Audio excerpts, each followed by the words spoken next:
Bugünkü sınavımızın izahını verirəm. Demək, birinci sualda deyir ki, daha doğrusu 61-ci sualda deyir, normal duzdur, 6 atomludur və bir mərhələ dissosiasiyadır. Və biz də bilirdik ki, normal duzlar 2 qat duzlar, bir də qarışıq duzlar bir mərhələ dissosiasiya edir. Ancaq turuş və əsasi duzlar 2 mərhələ dissosiasiya edirdi. Daha doğrusu mərhələli dissosiasiya edir. Məsələn, birincidə turuş duzdur, mərhələli dissosiasiya edir. Sonra B variantında uşaqlar görürsünüz, burada natrium hipofosfitdir. Yəni bax, burada oksigen ayaqda 2 indeksidir. Yəni bu normal duzdur. Demək, bu cavabımız bu ola bilər. Normal duzdur, buna uyğundur. 6 atomludur həmin normal duzumuz. Bunu sayaq görək neçə atomludur? 3, 4, bu da 6 atomludur. Ona da uyğundur və bir mərhələ dissosiasiya edir. Demək, cavabımız B variantıdır. C variantı əsasi duzdur, mərhələli dissosiasiya edir. D variantı bir mərhələli dissosiasiya edir, ancaq 2 qat duzdur, çünki 2 metal var. E variantı da bir mərhələli dissosiasiya edir, ancaq qarışıq duzdur. Ancaq bizə nə lazımdır? Normal duz lazımdır, çünki deyir normal duzdur. 62-ci testə baxırıq. Deyir, aşağıdakı maddələrin dissosiasiyasından əmələ gələn iyon sayılarını müqayisə edin. Dissosiasiyasında biz demişdik, indeksara qalxır, əmsala qalxır. Yəni, məsələn, birincidə dissosiasiya tənliyini yazsaq, yazacağıq 3 kalium üstünə gəlinsin PO4. Yəni, bax, bu şəkildə indeks əmsala qalxır. Yəni, birincidə 4 dənə iyon var.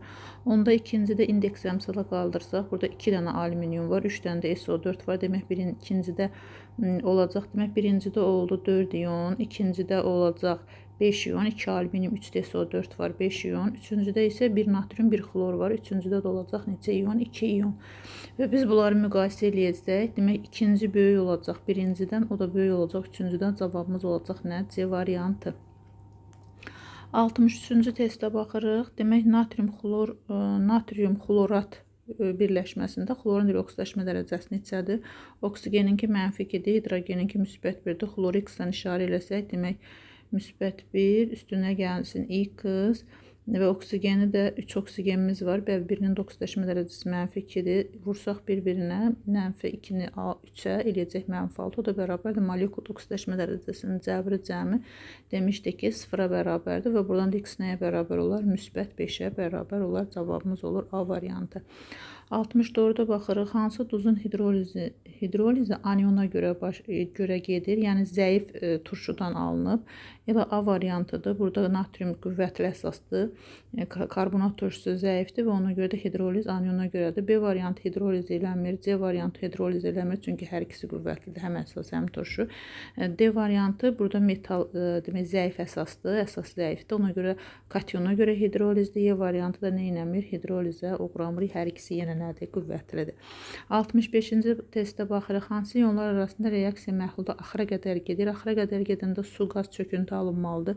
Burada alınır kalsium karbonat. Kalsium karbonat çöküntüdür, bu axıra qədər gedir. Burada alınır barium sulfat. Barium sulfat çöküntüdür, ona görə axıra qədər gedir. Bizdə getməyən lazımdır. Mis 2 xlorid çöküntü deyil. Maqnezium nitrat da çöküntü deyil. Ona görə bu ikisində axıra qədər getmir. Cavabımız olur 3-dən 4 C variantı. 66-ya baxırıq. Deyir, X duzu elektroliz edib, katodda metal alınıb, anodda oksigen alınıb. Əgər katodda metal alınıbsa, demək bu pasiv metaldır.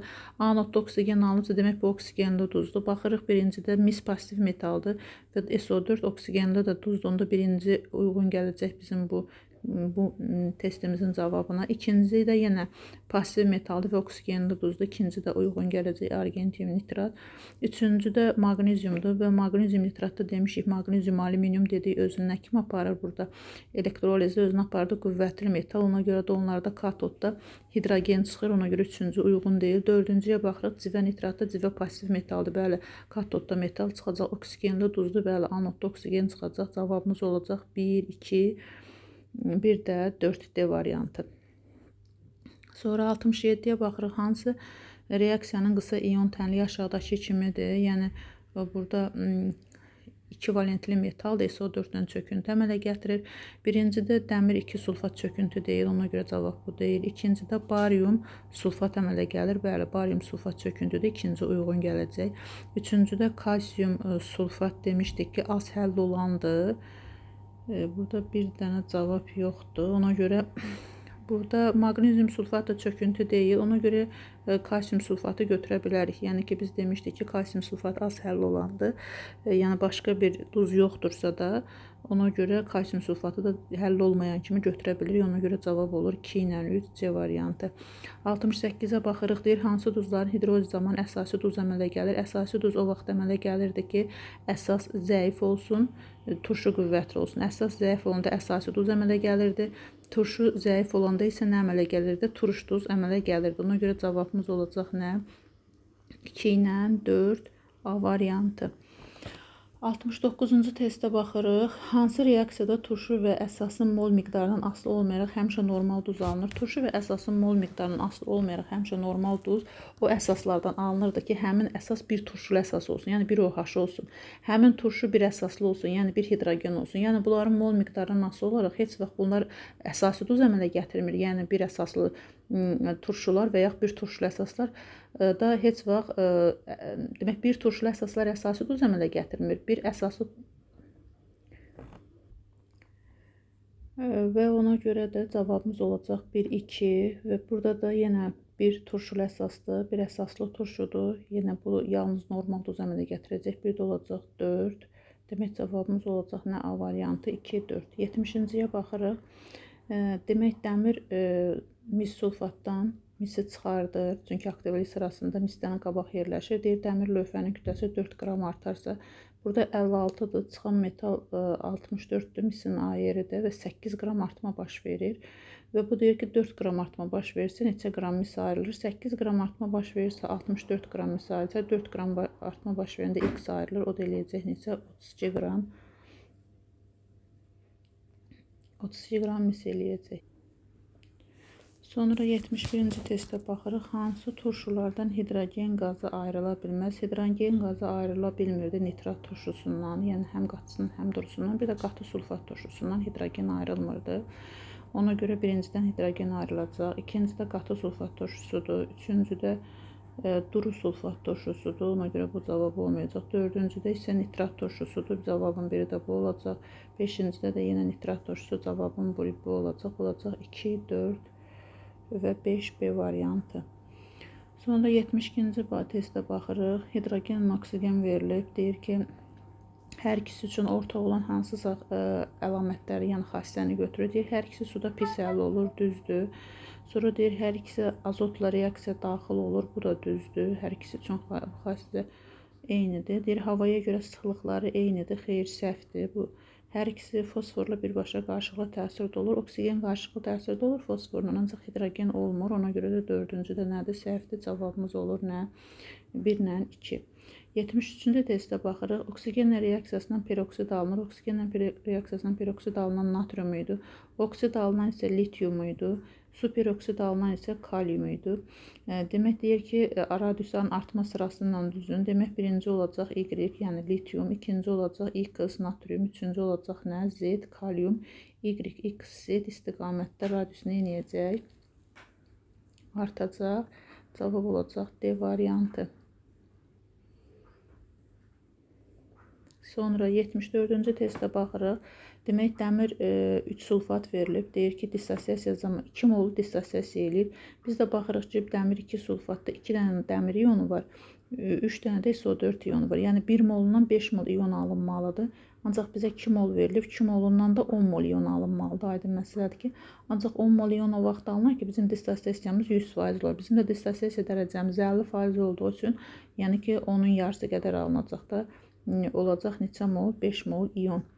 75-ci testə baxırıq. Kalsium su ilə reaksiyasından deyir, alınan hidrogen həcmini hesablayaq. Demək, 10 qram bizə kalsium verilib.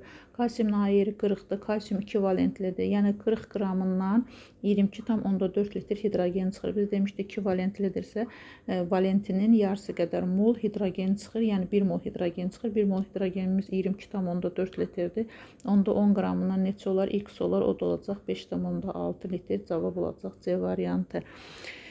76-cı testə baxırıq. Birinci halogen mayedir, demək bu bromdur. İkinci qazdır, bu xlordur. Üçüncü bərkdir, bu da yoddur.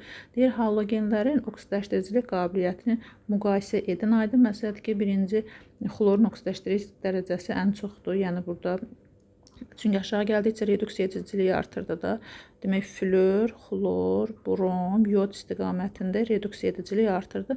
Onu da oksidaşdırıcılıqda aşağıdan yuxarıya doğru artacaq. Ona görə birinci xlor yerləşəcək. Demək, B böyük olacaq A-dan, o da böyük olacaq C-dən. Ona da uyğun gələcək nə? Y variantı. 77-ci testə baxırıq. Tərkibində 80% gümüş olan dəmir və gümüş qarışığını H-xlorla qarşılıqlı təsirindən 0,2 mol hidrogen qazı çıxıb. Biz bilirik ki, burada dəmir xlorid turşusuna reaksiya girəcək və bilirik ki, dəmir xlorid turşusuna reaksiya girəndə ekvivalentini istifadə edir. Yəni 56 qramdan ekvivalentini istifadə elədiyinə görə 1 mol hidrogen çıxır. Və 0,2-dən əgər hidrogen çıxıbsa nə qədər dəmir reaksiya girir? Tapırıq ki, 11,2 qram dəmir reaksiya girir. Və bizim qarışığımızın 80% nəymiş? Gümüş imiş. Demək, onda 20% nəymiş? Dəmir imiş. Yəni 20%imiz neçə qram imiş? 11,2 qram imiş. Onda 100%imiz neçə qram olacaq? X o da eləyəcək neçə? 56 qram cavab olacaq A variantı. 78-ci testə baxırıq. Xlorla yod verilib və ikisi üçün ümumi olan hansısa xassələri seçməliyik. Burada hər ikisi kükürdlə reaksiya daxil olur, xeyr, yod daxil olmur. Hər ikisi hidrogenlə reaksiya daxil olur, bəli, hər ikisi daxil olur hidrogenlə reaksiya. Hər ikisi metallar reaksiyada oksidləşdirici olur, bəli, elektron mənfiliklər çoxdur, aydın məsələdir ki, o elektronu verən burada metal olacaq. Metal reduksiya olanda, bunlar reduksiya edici olanda, bunlar da oksidləşdirici olacaq. Ona görə 3 də uyğun gəlir.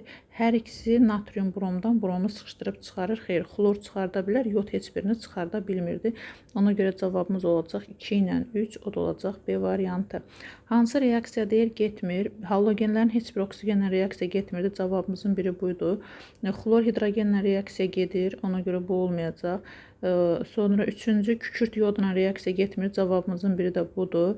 Və bir də xlor qələvlərlə həm isti, həm soyuq mühitdə reaksiya gedir. Yəni bu reaksiyada mövcuddur. Ona görə cavabımız olacaq nə? 1, 3, B variantı. 80-ci testə baxırıq. Burada kalium hidroksidin demək xlorla həm isti, həm soyuq mühitdə reaksiyasıdır.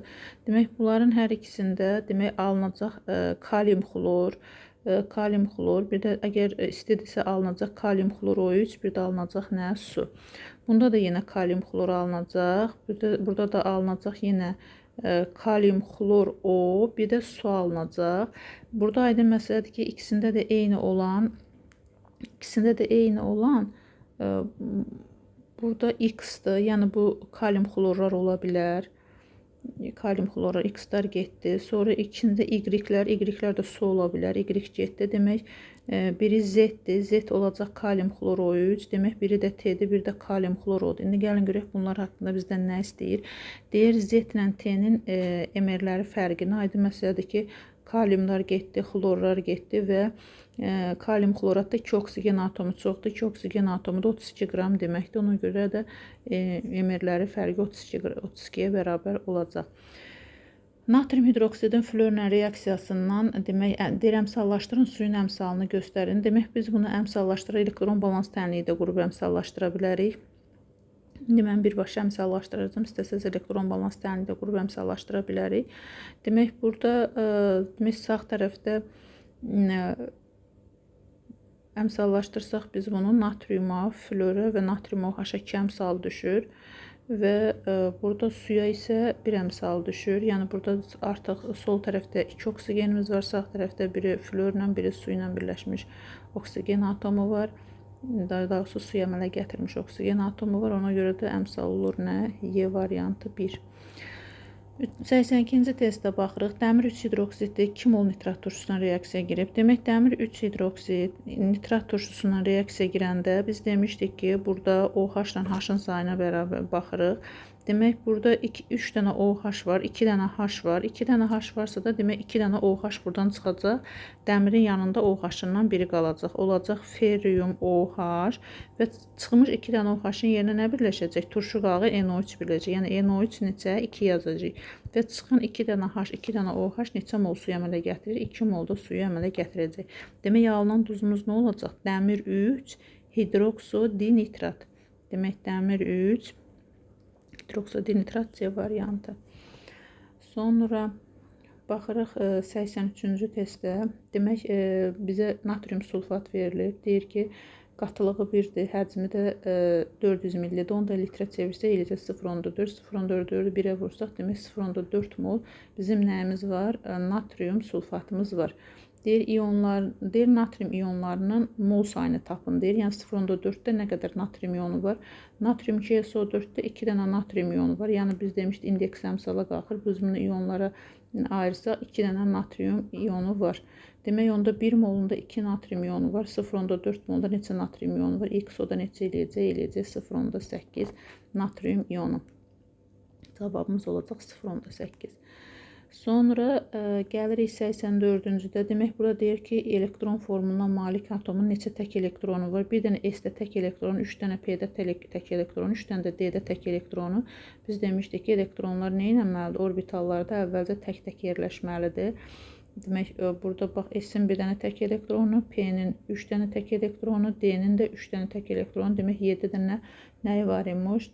Bu atomun 7 dənə tək elektronu var imiş. Sonra 85-ci testdə baxırıq, X-la Y verilib. X-da 4S üstü 2-dir, qısa elektron formulu. Demək, metaldır, ikinci qrupda yerləşir və valentli də sabitdir, 2-dir.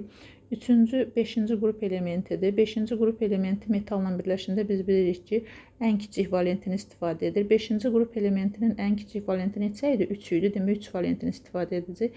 Onda biz bunu indeksləşdirəcək olacaq X3, Y2 formulu. Yəni, burada N-in qiyməti olacaq 3, M-in qiyməti olacaq nə? 2. Və bizdə deyir ki, N-lə M-in ədədinin neçə faizini, yəni 5-in 2 neçə faizini təşkil edir. 5 100 faizdirsə, 2 nə olacaq? 2 faiz, o da olacaq neçə faiz? 40 faizini təşkil edəcək. Yəni, cavabımız olacaq 85-də 40. Sonra gəlirik nəyə? 86-cı testdə deyir, hansı reaksiyalarda temperaturun artması tarazlığı ilkin maddələrin əmələ gəlməsi istiqamətində yönəldir. Əgər temperatur artanda tarazlıq ilkin maddələr tərəfə, yəni sol tərəfə gedirsə, demək bu egzotermik reaksiyadır. Ona da uyğun gələcək 2, çünki egzotermik reaksiyadır, plus 2-dir. Sonra bir də uyğun gələcək 4. Yəni cavabımız olacaq 2, 4. 87-yə baxırıq, deyir uyğunluğu müəyyən edin. Kristal qəfəsin tipi molekul kristal qəfəsi, atom və iyondur. Birinci almaza baxırıq, almaz atom kristal qəfəsidir, dəmir metal kristal qəfəsidir. Yoxdur burada. Ağ fosfor molekul kristal qəfəsidir. Buna uyğun gedəcək C. Kalsium sulfat iyon kristal qəfəsidir. Çünki iyon rabitəsi var orada. Bir də demək yod da molekul kristal qəfəsidir. Ona görə gedəcək 1-ə C-yə, 2-yə A, 3-ə də D. Sonra situasiyaya baxırıq burada. Demək, bizə situasiya verilib. Situasiyada deyir ki, X maddəsi adi şəraitdə qazdır. Suda məhlulu turşudur və rütubətli havada tüstülənir, kəskin eylidir. Demək, bizim bir çox maddələrimiz var ki, onlar adi şəraitdə qazdır. Biz onları suda həlliyində turşu kimi mövcud olurdu. Bunlardan biri də halogenlərin turşularıdır. Yəni, florid, hidrogen florid, hidrogen xlorid, hidrogen bromid, hidrogen yodid qazlarını biz suda həll eləyəndə nə alınırdı? Xlorid, bromid, yodid turşusu alınır. Biz burada bunun xlorid turşusu olduğunu hardan yola çıxırıq? Rütubətli havada tüstülənən həmin bu xlorid turşusudur. Deyir, X-in formulunu, rabitə tipini və rabitə sayını yazın. X-in formulu H-xlordur. Rabitə tipi burada bir müxtəlif qeyri-metallardır. Nədir? Polyar kovalentdir və bir rabitə sayda bir dənə rabitəsi var. Deyir, H-xlorun manqan 4 reaksiyasını yazın və əmsallaşdırın. H-xlorun manqan 4 reaksiyasından alınır manqan 2 xlorid, bir dənə alınır buradan su. Əmsallaşdırsaq, buraya H-xlorun qabağına 2 düşəcək, suyun da qabağına neçə düşür? 2 əmsalı düşür. Sonra 90-cı testə baxırıq, deyir 28 qram dəmirin X-la, yəni H-xlorla suda məhlullu olan turşu ilə reaksiyası, yəni H-xlor suda həll eləyib, ümumiyyətlə yadınızda saxlayıb uşaqlar, hidrogen xlorid, hidrogen bromid kimi biz onu desək, bu qazdır və bunlar qaz kimi mövcud olunur, suda həll olmayanda bunlar heç bir metalla reaksiya girmir. Biz onları suda həll eləyib turşu kimi mövcud olanda onlar metallarla reaksiya girir, lakmusun rəngini dəyişir, yəni turşu xassələri göstərir də.